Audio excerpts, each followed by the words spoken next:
Okay, story first, and to be completely honest, it's not exactly gonna be winning any literary awards anytime soon, but it serves its purpose just fine. It puts you into the boots of Jesse Rentier. Jesse is basically the ultimate Wild West superhero, serving as one of the last remaining field agents for the Rentier Institute, which is this top-secret government organization completely dedicated to hunting down and eradicating a subterranean species of vampires. The plot actually kicks off kinda strong. Jesse and his mentor are on the trail of a high-ranking vampire lord named Peter DeBano. You track him down, and in true badass fashion, you claim his head. You think it's a major victory, so you head back to the Institute to celebrate. But you know, things in video games never go that smoothly. The HQ is immediately ambushed and decimated by DeBano's vengeful adopted daughter, Felicity.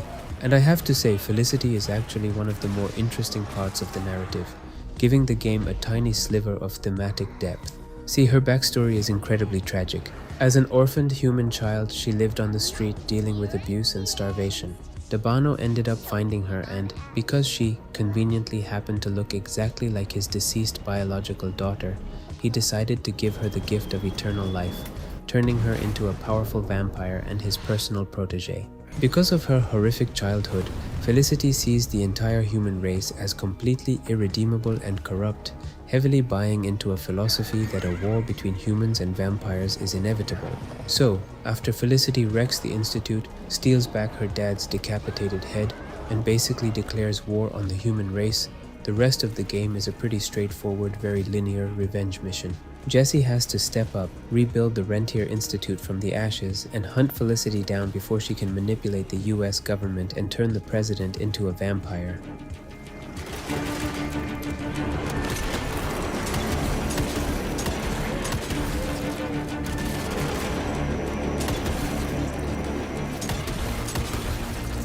Now look, the lore sounds kinda cool on paper, but the actual execution of this narrative is not that great. The writing relies heavily on old Western slang mixed with a ton of modern F-bombs, and it tries to take itself incredibly seriously despite its somewhat ridiculous premise. Jesse himself is a pretty bland protagonist. As a cool vampire hunting cowboy, you really want him to have a bit more swagger or intentional comedic timing, but instead, he mostly just grunts, growls, and acts like an empty shell for the player to inhabit. There are a few jokes here and there, mostly carried by the supporting cast, but overall the dialogue feels very dry. Look, it's not gonna blow your mind or anything, but it successfully points you in the direction of the next thing you need to punch, and sometimes that is all you really need.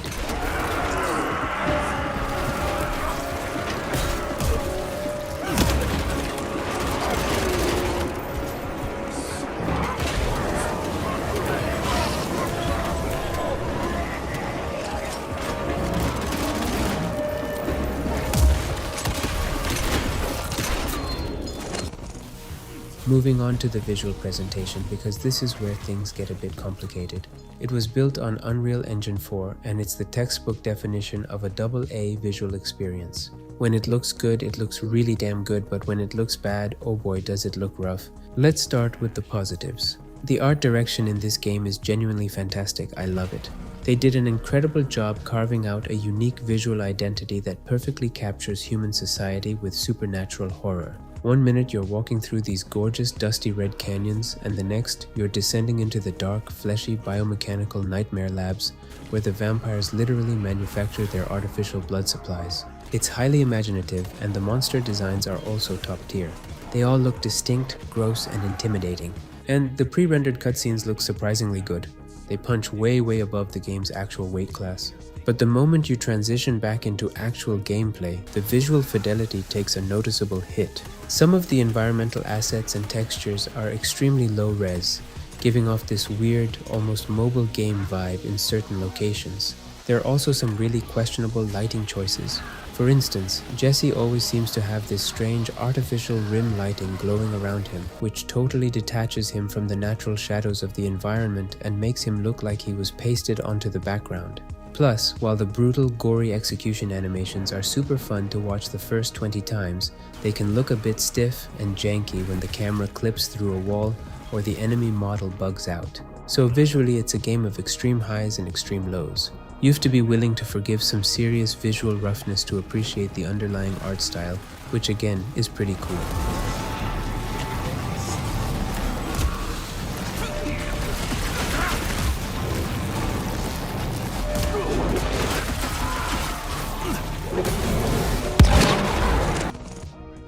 Alright, we've arrived at the absolute core of the video, the real reason anyone would play Evil West in the first place, the combat. If you only take one thing away from this whole video, let it be this: the combat here is ridiculously fun, deeply satisfying, and highly addictive. The developers probably looked at the incredible combat loop of the 2018 God of War and decided to paste it into a Wild West vampire setting. It's a third-person action game that heavily utilizes brutal, weighty melee brawling with an arsenal of firearms, and it works really well. You're equipped with a lightning gauntlet that acts as your primary melee weapon. This thing is a beast.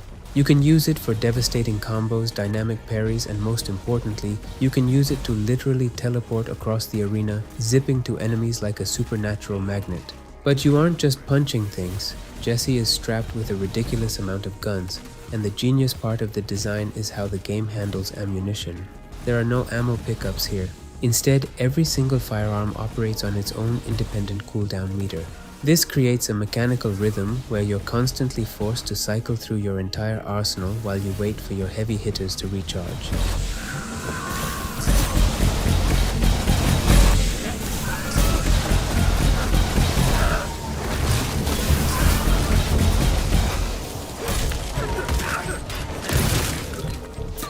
Okay, let's break down the armory because it's extensive.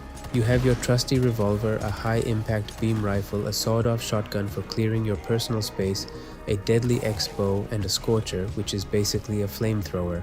But wait, there's more. You also get a massive Gatling gun, deployable explosive charges, and a crippling rod that stuns enemies in a wide radius. The synergy between the melee and the ranged weapons is where the game truly shines. It feels incredibly stylish and empowering. The game also features a really smart weak spot mechanic. At certain times, enemies will expose glowing circular vulnerabilities when they're winding up for a big attack. If you quickly snap your aim and shoot that weak spot with your rifle or revolver, you not only interrupt their attack, but they also drop health pickups. This forces you to play aggressively and engage with the mechanics to survive, rather than just running away and hiding behind cover.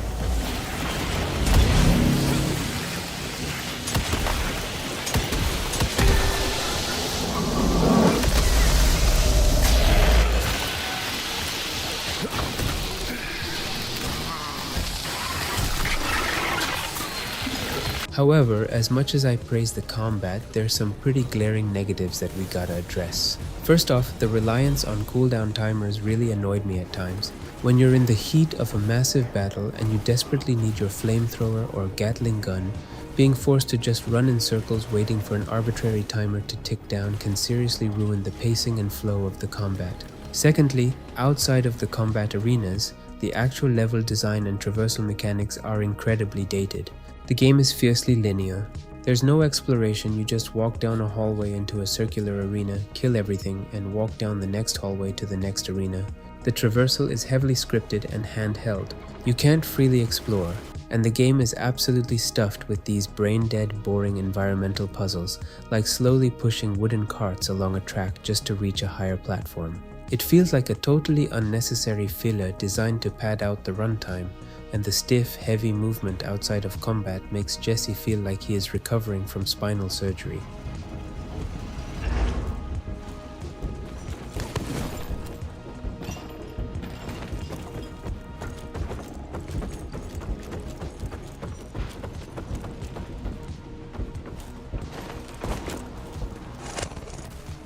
So, how much of your actual real-life time is this game going to demand?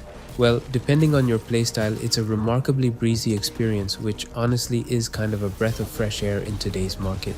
If you just stick strictly to the main narrative and ignore the side stuff, you're looking at roughly 10 to 12 hours of playtime. But if you're a hardcore completionist striving for 100% mastery, playing on the hardest difficulty to max out every single skill tree, you can expect to spend around 22 hours in the game. At 10 to 15 hours, it really feels like the perfect length for a linear action game, but unfortunately the internal pacing of those hours is severely flawed. The first half of the game is brilliant. You're constantly unlocking new weapons, learning new combos, and encountering new enemy types. But by the time you reach the later half of the campaign, the developers clearly ran out of new ideas. Instead of introducing smarter enemies or complex new tactical mechanics, the game relies entirely on numerical inflation and extreme enemy recycling to increase the difficulty. Bosses that took you 5 minutes to beat in Chapter 3 are suddenly downgraded to regular elite mobs in later chapters, and the game will just throw 3 of them at you at the exact same time, usually accompanied by a swarm of smaller enemies, all inside a generic circular arena. It leads to this overwhelming chaotic bloat where the combat stops being strategic and just becomes frustrating. On top of that, there's a weird power creep issue. Because the upgrade tree is so extensive, by the late game Jesse becomes ridiculously overpowered. You walk into a room, use your Gatling gun, throw your triple bombs, drop your crippling rod, pop your supercharged mode, and basically just spam all your cooldowns until everything is dead, without ever really needing to engage with the deep melee mechanics or the weak spot system. It's a classic case of a game giving you too many toys and breaking its own balance in the process.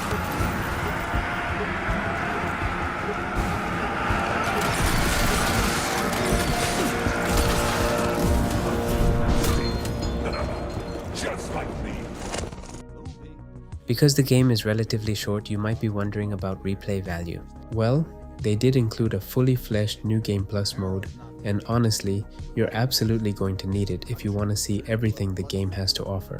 The simple mathematical reality of Evil West is that there's simply not enough cash or XP in a single playthrough to max out all of your gear, weapons, and hidden abilities. If you're chasing achievements, specifically the silver trophy called Boys and Toys, which requires you to have every single weapon upgrade activated at the exact same time, you've no choice but to dive into New Game Plus. It gives you the runway to actually experiment with these extremely powerful late game abilities against the hardest difficulty settings, figuring out crazy new builds. Also, there are no alternate endings or branching story paths to discover, so you're purely replaying it for the joy of the combat, and if the combat clicks with you, it's highly rewarding.